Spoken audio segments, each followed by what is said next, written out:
Hello, I'm Cheryl. This is Winston Taylor from Paws for People.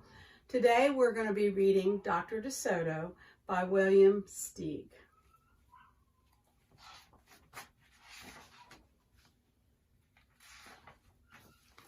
Dr. DeSoto, the dentist, did very good work, so he had no end of patients. Those close to his own size, moles, chipmunks, etc., sat in the regular dentist chair. Larger animals sat on the floor, while Dr. DeSoto stood on a ladder. For extra large animals, he had a special room. There, Dr. DeSoto was hoisted up to the patient's mouth by his assistant, who also happened to be his wife.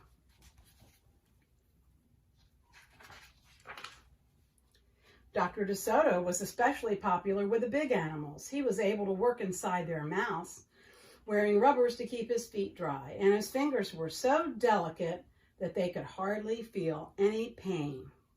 Being a mouse, he refused to treat animals dangerous to mice, and it said so on his sign. When the doorbell rang, he and his wife would look out the window. They wouldn't admit even the most timid animal. One day, when they looked out, they saw a well-dressed fox with a flannel badge around his jaw. "I cannot treat you, sir," Dr. DeSoto shouted. "Sir, haven't you read my sign?" "Please," the fox wailed, "have mercy. I'm suffering," and he wept so bitterly it was pitiful to see. "Just a moment," said Dr. DeSoto. "That poor fox," he whispered to his wife. "What shall we do?" "Let's risk it," said Mrs. DeSoto. He was up the stairs in a flash. "Bless your little hearts," he cried, falling to his knees. "I beg you, do something. My tooth is killing me." "Sit on the floor, sir," said Dr. DeSoto, "and remove the bandage, please." Dr. DeSoto climbed up the ladder and bravely entered the fox's mouth. "Ow!" he gasped. The fox had a rotten bicuspid and unusually bad breath. "The tooth will have to come out," Dr. DeSoto announced.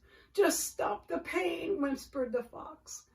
Wiping away some tears, despite his misery, he realized he had a tasty little morsel in his mouth, and his jaw began to quiver. "Keep open," yelled Dr. DeSoto. "Wide open," yelled his wife. "I'm giving you gas now," said Dr. DeSoto. "You won't feel a thing when I yank that tooth." Soon the fox was in dreamland. Yummy, yummy. I love them raw, with just a pinch of salt and dry wine. They could guess what he was dreaming about. Dr. DeSoto fastened his extractor to the bad tooth. Then he and his wife began turning the winch. Finally, with a sucking sound, the tooth popped out and hung swaying in the air. "I'm bleeding," the fox yelped when he came to. Dr. DeSoto ran up the ladder and stuffed some gauze in the hole. "The worst is over. I'll have your new tooth ready tomorrow. Be here at 11 sharp." After office hours, Mrs. DeSoto molded a tooth of pure gold and polished it. "Rub it with salt, indeed," muttered the doctor. "How foolish to trust a fox. He didn't know what he was saying. Why should he harm us? We're helping him." "Because he's a fox," said Dr. DeSoto. That night, the DeSotos lay awake worrying. "Should we let him in tomorrow?" Mrs. DeSoto wondered. "Once I start a job," said the dentist, "I finish it. My father was the same way. We must do something to protect ourselves." And they talked and talked until they formed a plan. The next morning, promptly at 11, a very cheerful fox turned up. He was not feeling a particle of pain. When Dr. DeSoto got in his mouth, he snapped it shut for a moment, then opened wide. "Just a joke," he laughed. "Be serious," said the dentist. "Oh, I love it," exclaimed the fat fox. "It's just beautiful." The fox caressed the new tooth with his tongue. "My, it feels good. I really shouldn't eat them," he said.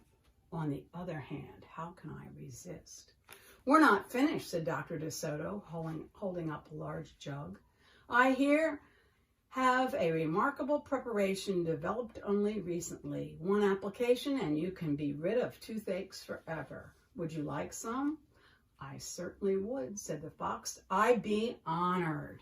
He hated any kind of personal pain. "You will never have to see us again," said Dr. DeSoto. Dr. DeSoto stepped into his mouth with a bucket of secret formula and proceeded to paint each tooth. The fox looked very happy. When the dentist was done, he stepped out. Now close your jaws tight and keep them closed for a full minute. The fox did as he was told. Then he tried to open his mouth, but his teeth were stuck together. Ah, excuse me, I should have mentioned, said Dr. DeSoto, you won't be able to open your mouth for a day or two. The secret formula must first permeate the dentine. But don't worry, no pain ever again.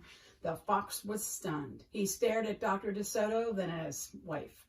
They smiled and waited. All he could do was say, "Thank you very much," through his clenched teeth, and got up to leave. He tried to do so with dignity. Then he stumbled down the stairs in a daze. Dr. DeSoto and his assistant had outfoxed the fox. They kissed each other and took the rest of the day off.